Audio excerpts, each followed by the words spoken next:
Hello, friends. How are you? We hope that your week has been great and that you are looking forward to your weekend. We are Nathaniel and Amy White with the Homemade Family. Just a reminder, you can catch all of our past episodes on our website at www.ithehomemadefamily.com. Not I just did that wrong. www.thehomemadefamily.com. You can search us on YouTube. Just search for The Homemade Family, Nathaniel and Amy White, or anywhere podcasts are found. Again, search for The Homemade Family, Nathaniel and Amy White, or Insight Now. And with that, we are going to jump into today's topic, which is punishment versus discipline. Right?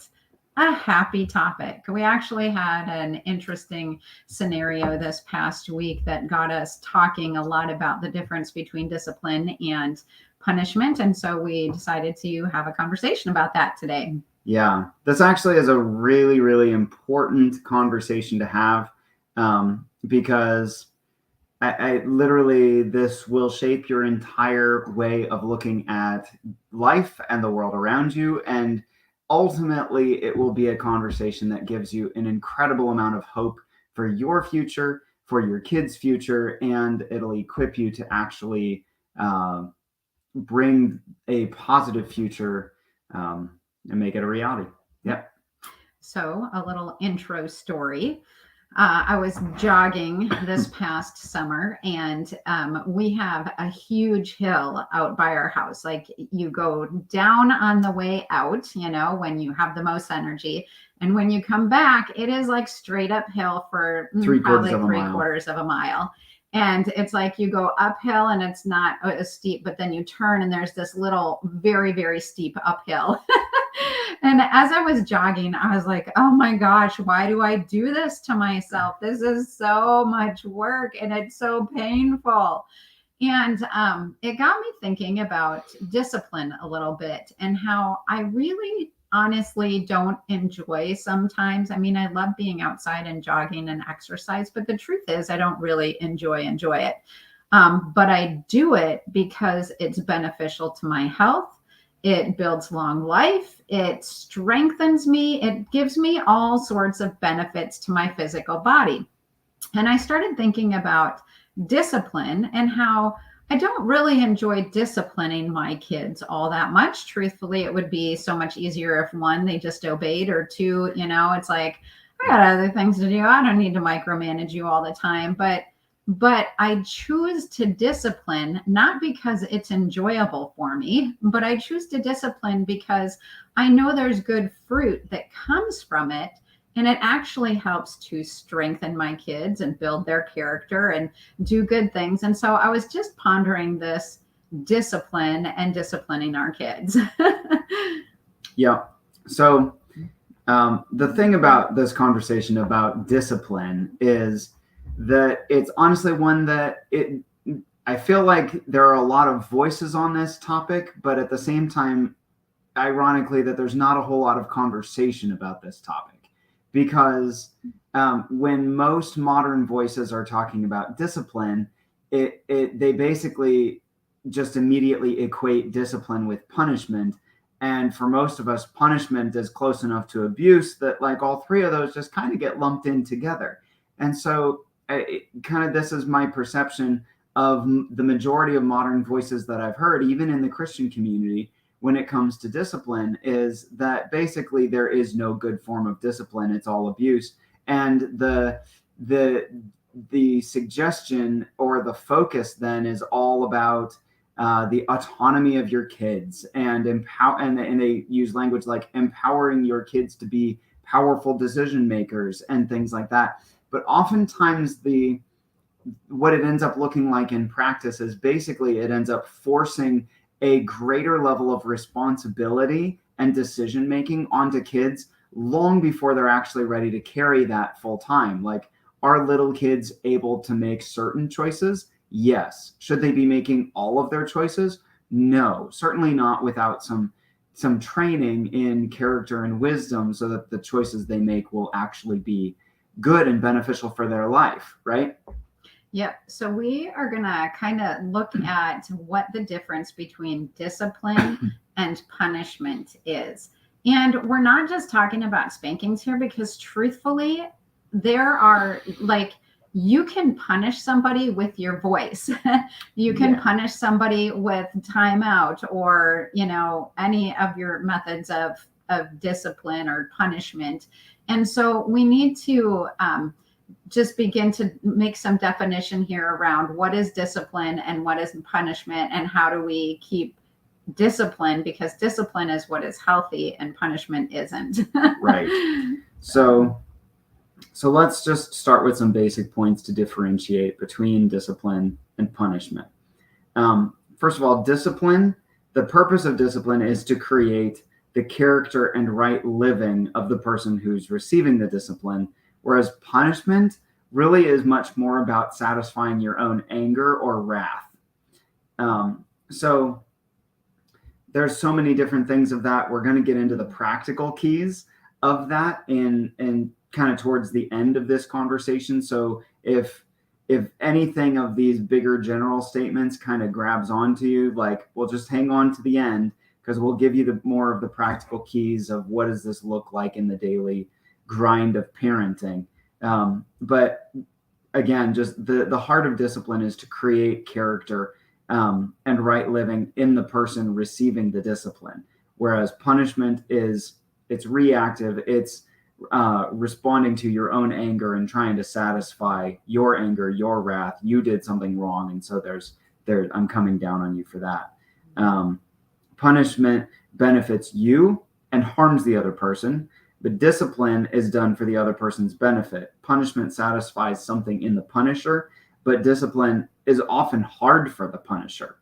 And you were saying something as we were talking about this beforehand, about how really that's one of the signs that you're actually disciplining and not punishing, is that it's hard for you.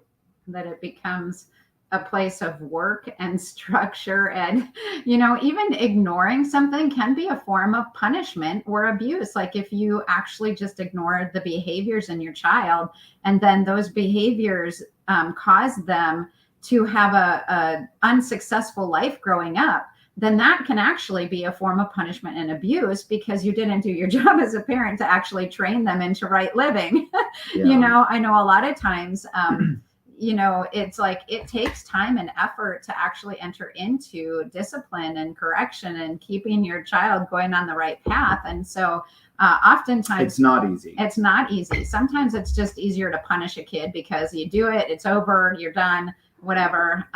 But discipline actually takes time and effort and energy, and can be a little harder. So and speaking from experience, there have definitely been plenty of times where we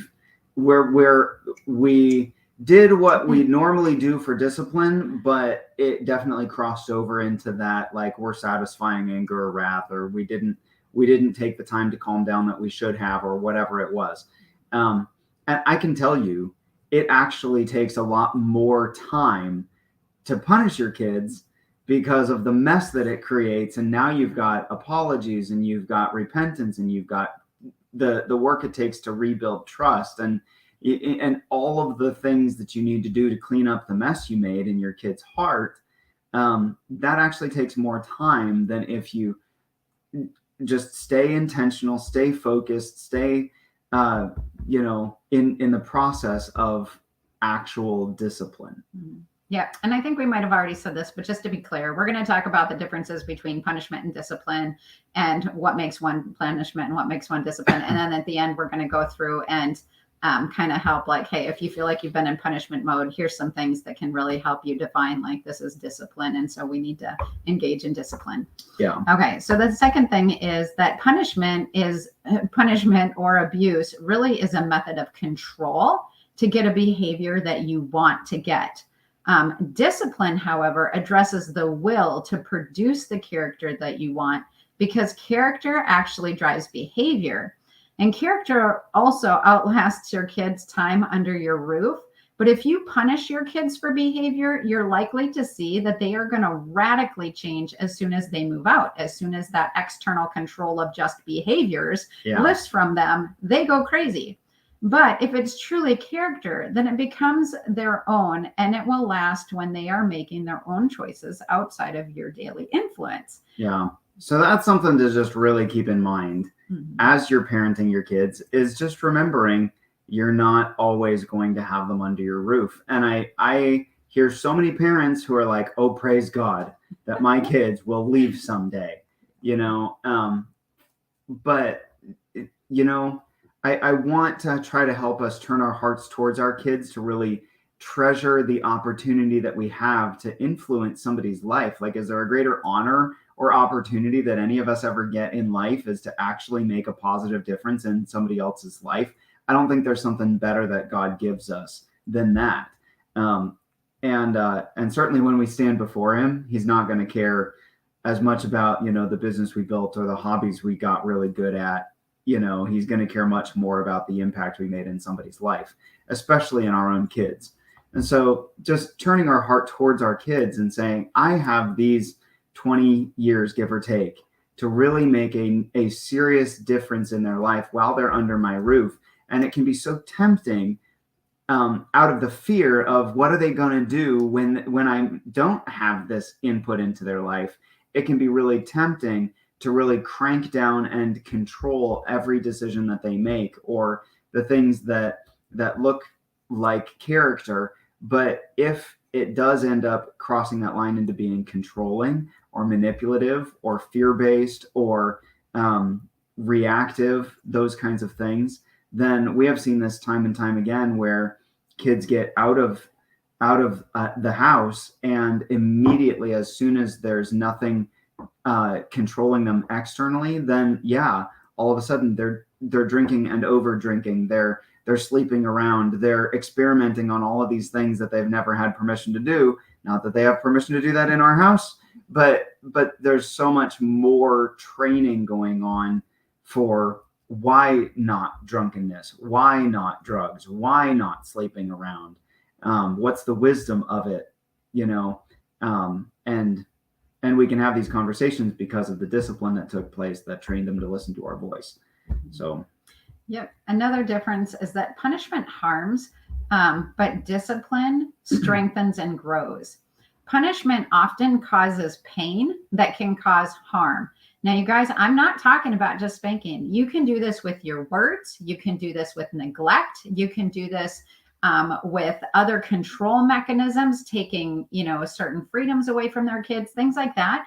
But punishment is really about creating a pain or a fear that causes, again, them to come into alignment, and therefore it causes harm to somebody. However, discipline at its core will actually strengthen your child. It will cause them to grow in confidence, and it strengthens them in confidence, in security, in knowing who they are and what to expect, and it changes them from the inside without using pain or manipulation. Well, it does use pain. It does sometimes. use pain, but the pain is meant to strengthen them and to give them confidence to grow. And it's not a pain that causes them to fear and just put boundaries and control mechanisms on. Yeah. So, I mean, just like some clarity around that. It does involve pain. I mean, it involves discomfort. Certainly, it involves discomfort.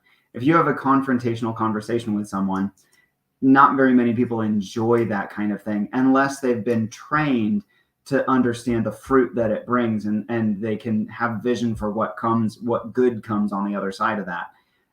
This past weekend, actually most of this week, I've been out of town. I was at a ski retreat, men's retreat. We were at a ski resort on a mountain in North Idaho. It was totally beautiful. That's what I was trying to say.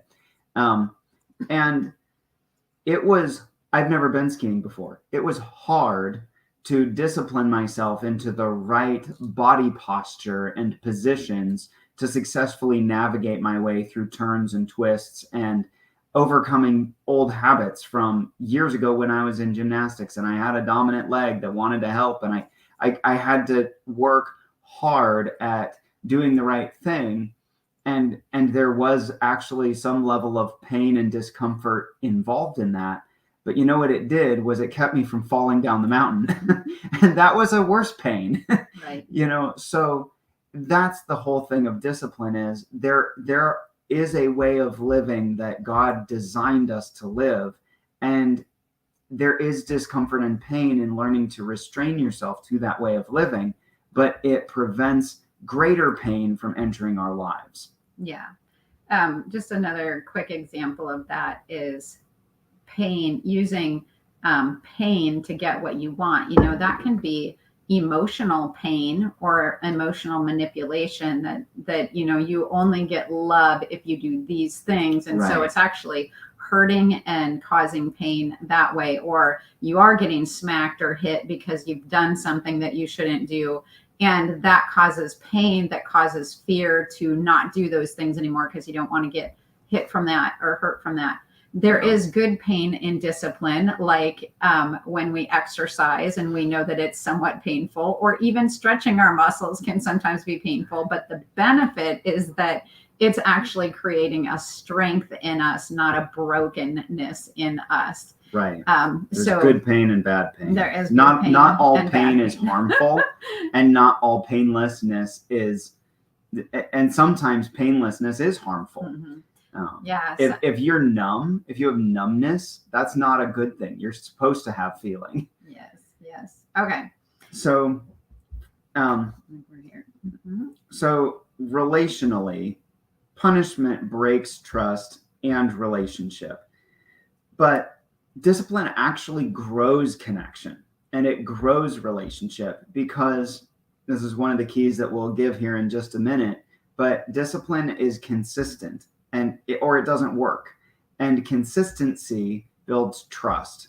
It builds reliability. They know what they can expect.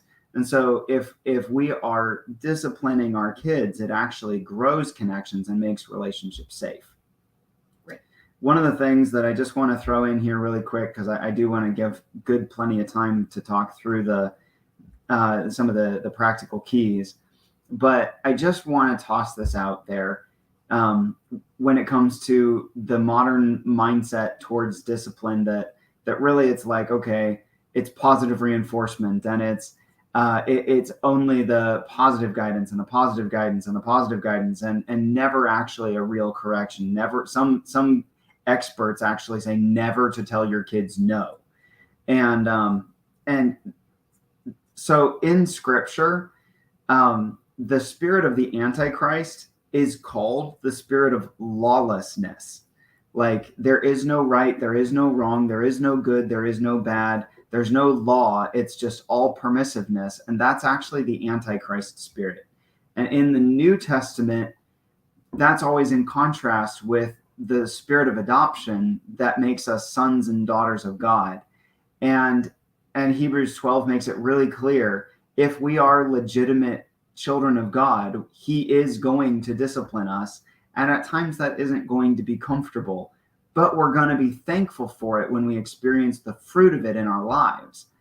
And that's the thing that we need to know and understand as parents, that we are passionate about actually giving our kids the best. That's what love does.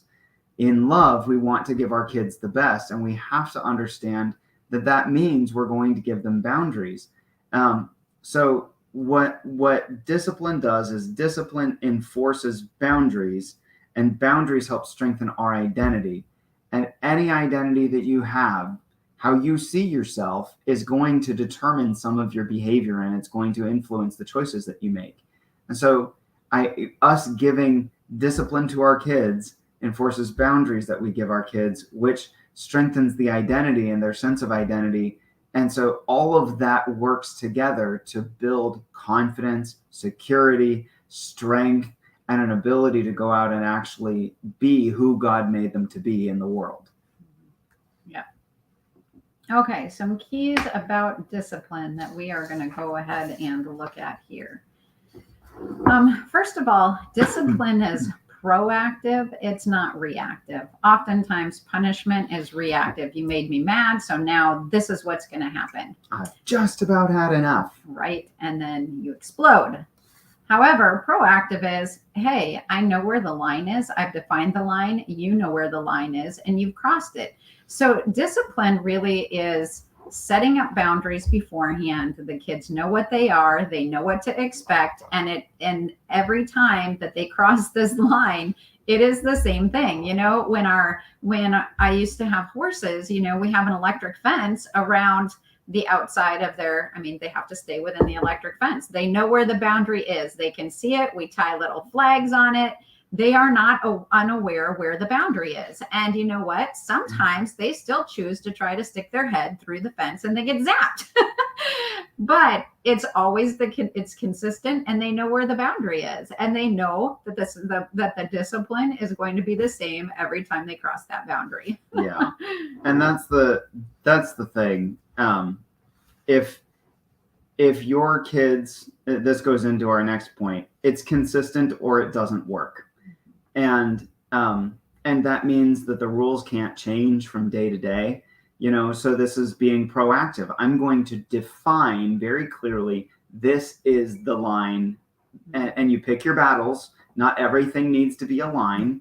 You pick your battles, but I'm going to define it. This is the battle I'm fighting. This is the boundary. It's very specific so that you can know when you're crossing it, your will is engaged in putting your toe over the line. Mm-hmm. And then I need to be disciplined enough to enforce the boundary so that you know that I mean that my words mean mm-hmm. something. Yeah. And being proactive also, we don't wait for the kid to cross the line 100 times before we finally enforce it. It needs to be known and followed through that this happens the first time, not the 5th or 6th time. That way, parents are enforcing the discipline before parents lose their cool that their kid has now violated the boundary 100 times. Yeah, it doesn't do a whole lot of good if you really clearly define a boundary, but then you wait until they have crossed it and crossed it and crossed it and crossed it and crossed it and crossed it. Oh my gosh, would you stop? Whatever. Like, that's where, again, it stops being discipline and it goes towards being punishment, because I am only enforcing my boundary out of an emotional drive, and now it's about me instead of about your good. Mm-hmm. So yeah.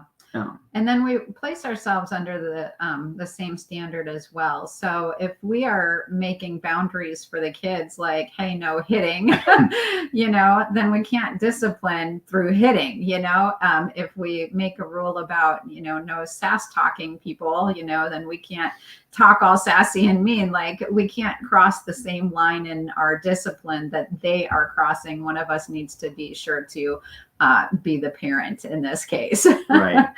Yeah. And so in that way, that also develops an incredible strength in your home, because you are actually raising them now, instead of the modern mindset where, like, we're all equals and it's like I'm your buddy, I'm your friend, I'm your cheerleader. It's like, no, I'm your parent, and it's my job to raise you, which means I have to be above you in some sense. And even if that just means I'm farther down the road than you are, and I can guide you to where I am, there has to be some level of that mindset and understanding and honor for ourselves as parents and the role that we have, and honor for the kids for who we are and the role that we have, so that they can actually receive the benefit of that. Yeah. So when our discipline is actually very consistent in this way that we've just talked about, it actually gives legitimate structure and confidence to our kids' lives. They actually thrive knowing where the boundaries are. That's true. And that actually gives them confidence. And you know what? Sometimes your kids will on purpose test a boundary to make sure that it's still safe. I have sleepovers with my kids. Nathaniel was just gone, and I had each of the kids sleep in the bed. And I've done this before.